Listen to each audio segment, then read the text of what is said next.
How to delete a poll on Facebook Messenger. Hello everyone, welcome back to our channel, The Solution Guy. So in today's guide video, I'll simply guide you on how you can delete polls on Facebook Messenger. So just make sure to watch this video till the end. In order to delete polls on Facebook Messenger, let's say that you open the Messenger application, right, and then you have created a poll on a specific group chat.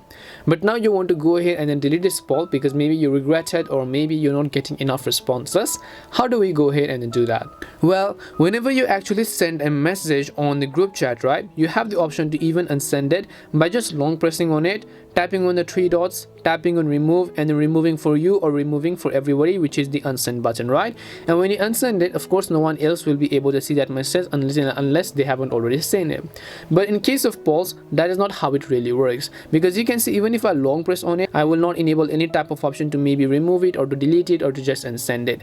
And that is simply how this is actually going to work. You will not be able to go ahead and then simply unsend a poll on Messenger. That is simply how Messenger has been working at the moment. Hopefully in the future there will come a feature where they might actually update this and then they will let the users unsend the polls that they have sent. But as of now, you can only vote. The only thing that you can do, however, is that you can delete the whole group chat itself and get rid of everybody and then just create a new group again, because that is the only thing you can do. You can't really go ahead and then delete these polls. So hope you understand. If it did help you understand your question, then make sure to leave a like and subscribe to the channel. And if you have any more questions, then feel free to leave them down. Thank you very much for watching and see you in the next video.